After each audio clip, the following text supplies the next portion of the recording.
Hey guys, mambo vipi? Kuleta mtushani jamani, kama unavyoona hapo process yangu ya kubadilisha nywele rangi. Mteja wangu hataki nywele nyeusi, akaniambia Dakula, nataka nywele tofauti, nataka nywele pia nokara. Nikamwambia usijali mrembo wangu, nitakutengenezea. Kama unavyoona jamani, kwa leo nataka kubadilisha rangi nywele mara mbili, hakikisha nywele yako ni mpya, haijakacha, haijafanyaje, kwa sababu nywele huwa inaungua sana. Kwa hiyo kama unavyoona mrembo wangu hapo, nywele yake mpya, tunabadilisha rangi. Kama unavyoona hapo mambo ya kumixa.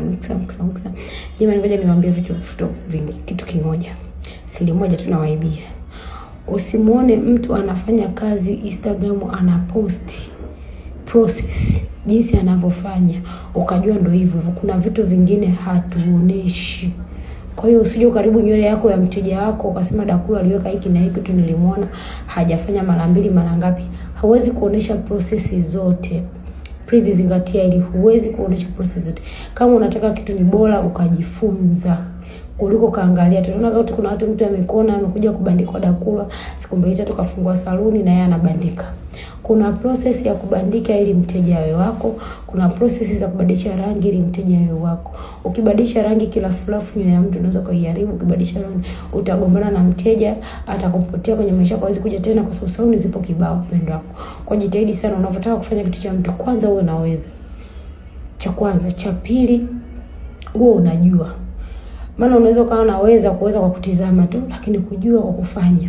Kwa jitahidi sana unapotaka kufanya kitu cha mtu, jitahidi uwe unajua process zote. Usione ukaingia YouTube how to change color ukaandika tu mtu anakuonesha unatumia hiki. Hata YouTube tu wa Marekani wapi haoneshi process zote. Nenda kajifunze ili ufungue kitu chako kimbandika mteja wako nywele akaini wa kudumu. Kuna watu wengine wanashindwa kuwaungisha marafiki zao, nakuta rafiki kafungua duka au rafiki kafungua saluni, anataka kwenda kusuka nywele vituko mpaka anasema nimeenda kumuungisha shoga yangu basi tu, lakini hajui. Kwa jitahidi ili marafiki zako wa karibu wawe kwenye upande wako, wakija saluni waje upande wako. Jitahidi kitu chako kiwe kizuri, jitahidi kitu chako kiwe kimenyoka hadi yani hata akienda sehemu nyingine jaze same. Kwa jitahidi sana unapotaka kufanya kitu hakikisha unajua. Usione tu fulani kafanya na wewe ufanye. Usione fulani kafanya na unafanya. Usione fulani nilimuona kafanya hivi na hivi na ufanye. Kama wewe ni process jamani ya kubadilisha rangi, kuna vitu vingi sana hapo tumetumia, lakini hatuwezi kuonesha kwenye public kwamba ni hiki na hiki na hiki na hiki. Kama unataka kujifunza njoo ujifunze. Azio mrembo wangu nywele yake naibadilisha taratibu kama unavyoona, na hii nywele jamani nimebadilisha only 2 days. Kwa nini siku 2? Nywele kubadilisha rangi jamani hutaki kuitoa hapo nywele ndio ile kwenye conditioner. Tena mimi naweza kukwambia ni siku 3 kwa sababu siku moja ya kubadilisha rangi, siku ya pili na hapo ni rangi ya pili sasa hapo unavyoiona imeingia. Kwa nini nataka nibadilishe tena nywele rangi ya 3? Kama unavyoona hii ni rangi ya kwanza, rangi ya pili hapo itakuja ndio unaanza kuibadilisha. Kuna vitu pia unachanganya then unakuja kupaka hiyo rangi. Watu wakiangalia TV kwenye page anaona tu nimefanya moja vitu chochote nimemaliza. Kuna process jamani, tuache kudupuka. Huo ni ushauri wangu mimi tu kwa wale wanaojua kutafuta hela, kwa wale wanataka wateja wao kae nao muda mrefu. Ukisikiliza hii video itakusaidia sana. Biashara ina changamoto nyingi sana. Biashara kila mtu anafanya, kila mtu anafungua kitu chake, lakini je, unapofungua kitu chako na ubora gani? Kwa hiyo jitahidi sana. Mimi hapo kama unavyoona hapo ni siku nyingine tena, nimevaa nguo nyingine hata ukiniangalia kwa muonekano, lakini kichwani nipo vile kwa sababu ya joto jamani.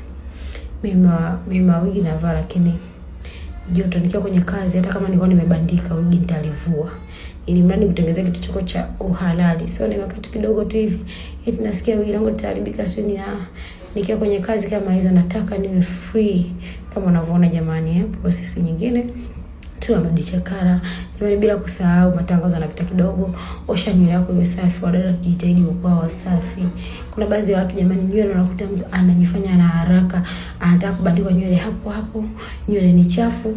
Sasa sijajua mnavyosemaga nibandike hivyo. Sijajua mnatakaga mtu akishakubandika nywele inajirudi, yani Yesu anatoka tu moja kwa moja anakufanya nywele yako iwe safi. Yani sijaelewaga hicho kitu. Mimi nibandike tu hapo. Sasa hivi nataka tu niondoke, kuna sehemu nataka niende. Nibandike tu sasa hivi hapo. Sina nataka na kwanza kesho tunaitoa. Jamani usafi ni muhimu. Unavompa mtu chance ya kukumletea nywele yake kuwa safi akiwa anakubandika, Yaani kitu hakiwezi kudanganya jamani. Hata usiweke bibia, hata usiweke nini, lakini kinaonekana kitu ni classic, ni safi. Lakini kuliko kabandikwa nywele imekandikwa. Yaani mimi my love, ukija nywele yako ni chafu, kiniambia nikubandike hivyo nitakukandika. Yaani ukifika nyumbani kama ni mpenzi wako atakwambia toa wigi, kama ni mume wako atakwambia vua ile wigi. Kama ni kwenye shughuli mashoga zako atakwambia hapa leo umebundikwa shoga wangu, unaenda kwa daku. Lakini ukitaka nikunyooshe, hakikisha nywele yako ni safi, hakikisha nywele yako haina magundi, ilete ninyoshe mapema. Hata kama kuna sehemu unapaamini kaoshe, lakini nywele yako hakikisha inavyokuja ukienda kwa sehemu nyingine iwe ni safi na iwe ni classic, iwe smart au iwe mpya za ndio umetisha sana nywele ikiwa mpya. Lakini zingatia tu usafi jamani. Nywele hatuwezi kubandika mara moja tukatupa. Sisi bado maskini, bado sana kwanza kubandika nywele mara moja kutupa. Kuna baadhi ya wenzetu wameshavuka, akibandika nywele mara moja anagaya marafiki zake, anagaya ndugu zake, lakini sisi bado sana, yani bado uwezo wa kuanza kubandika nywele mara moja afu kutupa ni bado. Kwa hiyo tujitahidi kitu kinacho usafi jamani. Usafi, nywele ni kama chupi yako. Nywele ni kama chupi yako jamani. Unavovua chupi, unavaa chupi mara moja. Hakikisha na nywele yako unavaa mara moja. Mtu anakuta nywele amebandika leo, kaka na wigi siku 4 au 5 mpaka wiki 2. Ukimwambia tu akija mara apikomwambia tuosha, anakuambia mida yako nibandika tu mara moja. What is the meaning of mara moja wakati kichwani nywele imekaa siku 4? Bado tunakwambia mbandika mara moja. Jamani sio hivyo. Nywele inahitaji usafi, nywele inahitaji vitu vingi, unahitaji uioshe muda wote, nywele iwe safi. Kwa tujitahidi jamani usafi. Mimi napingana, angalia majasho yalivyonisweti. Kwa sababu moja niwaoneshe majasho yanatiririka hapo na process hizo. Nimegawanyisha mafungu nywele, nimepaka tena rangi haziusi jamani. Nywele yangu ndio hiyo hapo, inaitwa piano color. Nimebadilisha kutoka kwenye weusi imekuja kwenye piano color haziusi. Kwa hiyo unataka kubadilisha nywele rangi kama hivi hapa, njoo kwa temptation tukubaliane maokoto haziusi guys. Thank you so much sexy lady. Nawapenda.